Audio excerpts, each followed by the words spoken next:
क्या Canada Australia बनता जा रहा है?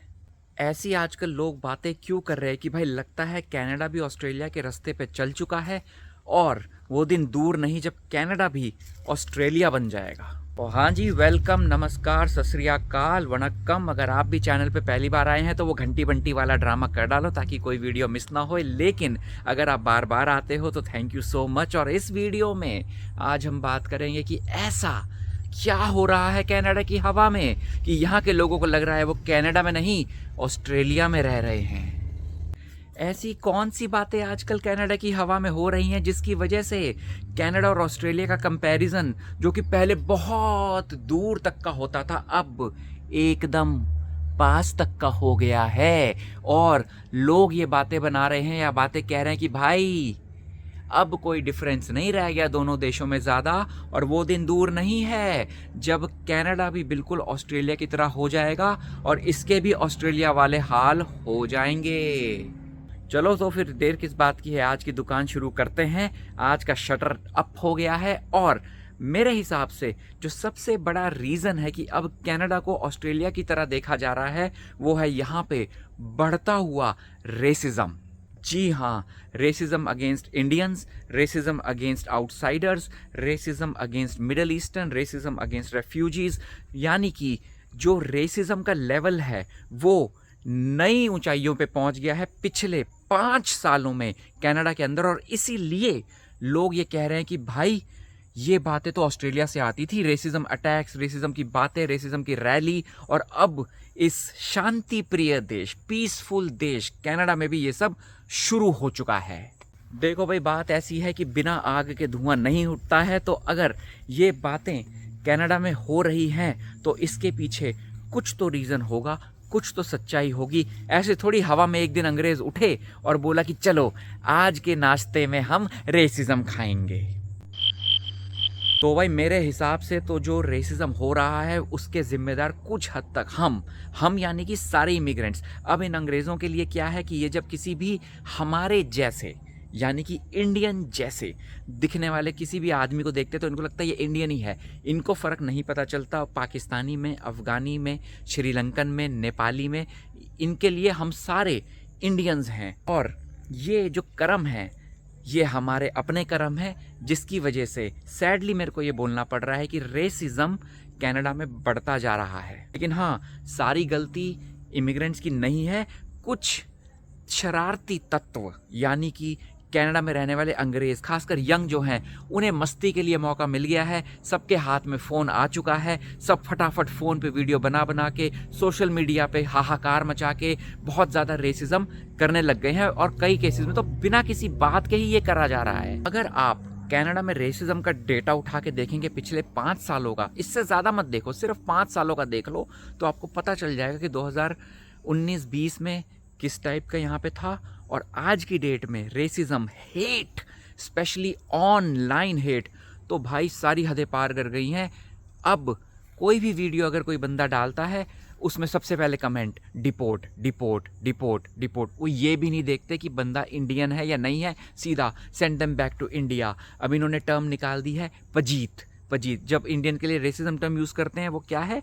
पजीत। और मिडल ईस्टर्न मुस्लिम्स के लिए जो रेसिज्म टर्म यहाँ पे यूज़ करी जाती है वो क्या है? डुरका डुरका। मुझे मत पूछना ये टर्म्स कहाँ से आई है, ये तो इन गोरों से कोई पूछे जो रेसिज्म में बढ़ चढ़ के पार्टिसिपेट करते हैं कि डुरका डुरका और ये पजीत वजीत कहाँ से आ रही है। लेकिन मैं फिर से ये बोलूँगा कि कुछ हद तक हम जिम्मेदार हैं और काफ़ी हद तक यहाँ की गवर्नमेंट जो रही है, स्पेशली ट्रूडो सरकार, उसने जो बेड़ा गर्क किया कनाडा का, वो जिम्मेदार है इस बढ़ती हुई रेसिज्म और हेट को बढ़ावा देने में। और इस आग में घी डालने का काम उन्होंने किया है पिछले 5-7 सालों में। कल यहाँ पे 13 सितंबर को शनिवार के दिन रैली होने जा रही है मास इमिग्रेशन के अगेंस्ट कि भाई मास इमिग्रेशन बंद करो, डिपोर्टेशन चालू करो इनकी जो आए हैं, और कनाडा फर्स्ट रैली उसको बोला जा रहा है। ऐसी ही रैली रिसेंटली ऑस्ट्रेलिया में हुई थी। आपने देखा होगा न्यूज़ चैनल्स पे, सोशल मीडिया पे कि कितनी वायलेंट वो रैली हो गई थी।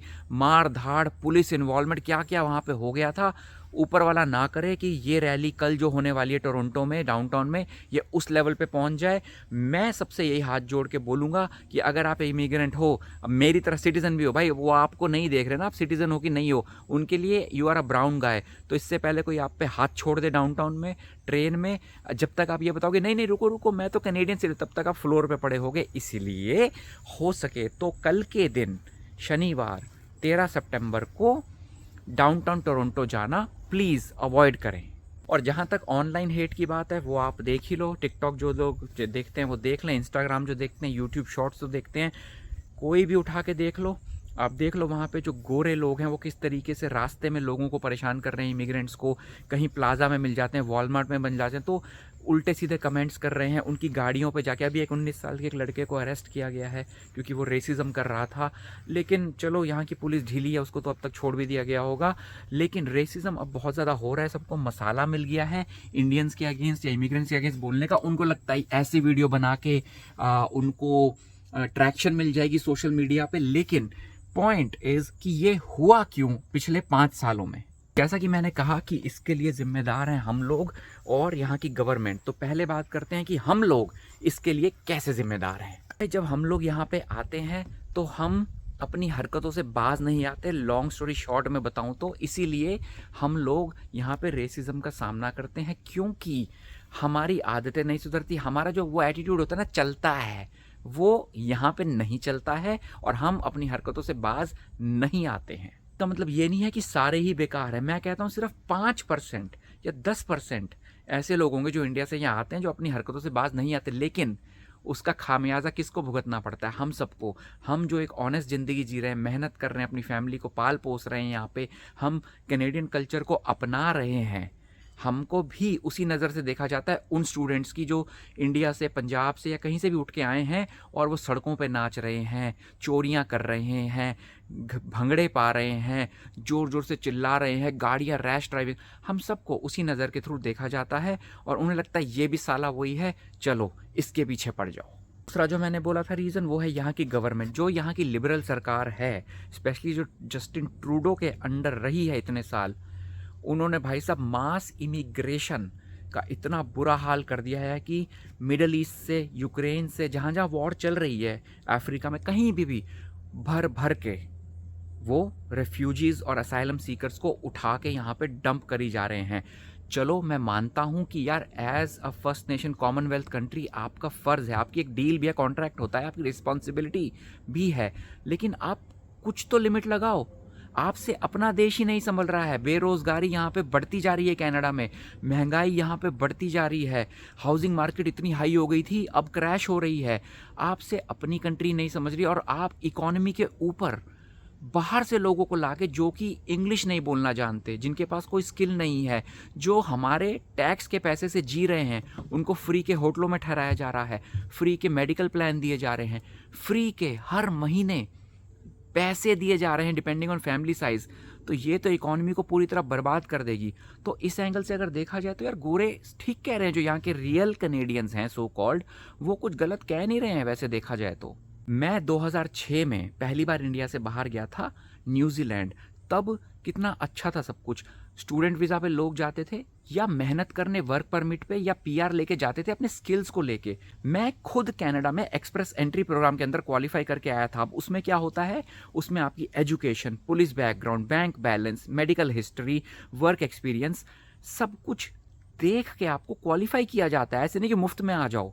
पिछले 5 सालों में जो इस गवर्नमेंट ने किया है कि भाई इंडिया से, पाकिस्तान से, चाइना से स्टूडेंट्स भर लो, स्टूडेंट से 3 गुना फीस लो, हाउसिंग क्राइसिस ले आओ, उनको फिर जॉब्स नहीं मिलेंगी और अगर मिलेगी भी तो उन्हीं को जॉब्स मिलेगी। फिर जो जॉब्स गोरे के बच्चे करते थे वो सब इंडियंस कर रहे हैं, कैश पे जॉब होगी, ब्राइब, रिश्वत दी जाएगी, बहुत कुछ हो रहा है। ये सारा सिस्टम जो है कनाडा का हिला के रख दिया है इस पॉलिसी ने। तो इसके लिए जिम्मेदार तो यहाँ की गवर्नमेंट है ना। फिर वो लोग जो आ रहे हैं, 12वीं का एक बच्चा आ रहा है मान लो इंडिया से उठ के, उसमें यार मैच्योरिटी नहीं होती, वो यहाँ पे आके मस्तियाँ कर रहा है, शोर मचा रहा है, कैश पे जॉब कर रहा है। तो वो एनवायरनमेंट, ये इंडिया नहीं है, ये पाकिस्तान नहीं है, ये श्रीलंका नहीं है, ये अफ्रीका की कोई कंट्री नहीं है। ये हमें समझना होगा, जो बिल्कुल कोई भी समझ नहीं पा रहा है इस टाइम पे। आप सोचो ना, इससे बड़ा क्या एग्जाम्पल होगा। हम तो इंडियंस हैं, मुझे लगता है, सॉरी टू से, बट इंडियंस आपस में सबसे बड़े रेसिस्ट हैं। आप देखो पंजाब में कोई बिहार का चला जाए या महाराष्ट्र में कोई यूपी का चला जाए, उनको उनको कैसे ट्रीट किया जाता है, यहाँ की भाषा बोलो, ये करो वो करो। तो ये हम आपस में ही इतने रेसिस्ट हैं। एटलीस्ट हमें बाहर आके अपनी यूनिटी को दिखाना चाहिए, लेकिन नहीं, यहाँ पे भी हम एक दूसरे को दबाते हैं। इनफैक्ट जब हमें यहाँ के PR या सिटीजनशिप मिल जाती है तो हमें लगता है हम तो खुदा हो गए, हम तो गोरों के बराबर हो गए हैं और अब हम गोरों को ही चौड़े हो रहे सड़कों पे। तो इसमें अगर जो यहाँ के असली लोग हैं, गोरे हैं या जो भी हैं, उनको गुस्सा नहीं आएगा तो क्या होगा। उनका सारा सिस्टम आपने हिला के रख दिया है, तो वो तो रेसिज्म करेंगे और ये हम सबको 10% की वजह से बाकी 90% को भी सहना पड़ रहा है। अब ये कहानियाँ ऑस्ट्रेलिया से आती थी, याद है आपको न्यूज़ वगैरह में कि ऑस्ट्रेलिया पे इंडियन स्टूडेंट पे अटैक हो गया, मर्डर हो गया, रेसिज्म हो गया, बहुत ज़्यादा प्रॉब्लम हो गई। ये सब ऑस्ट्रेलिया से आती थी, जर्मनी से आती थी। कभी सोचा था न्यूजीलैंड, कनाडा, यहाँ से ऐसी रेसिज्म की खबरें आ रही हैं, लेकिन अब क्या हो रहा है, यहाँ से भी भर भर के इंसिडेंट्स आ रहे हैं, लोग वायलेंट हो रहे हैं, वाइल्ड हो रहे हैं, क्योंकि वो कह रहे हैं इनफ इज़ इनफ। और इसीलिए बाबू मेनली ये कहा जा रहा है कि ऑस्ट्रेलिया या कनाडा अब कोई फ़र्क रह नहीं गया और अगले 5 सालों में ये फ़र्क ऑलमोस्ट ख़त्म हो जाएगा। कनेडियंस की जो वो इमेज थी कि ये बड़े पीसफुल होते हैं, ये होते हैं, वो सब अब ख़त्म होते जा रही, क्योंकि इनका पेशेंस हो रहा है ख़त्म।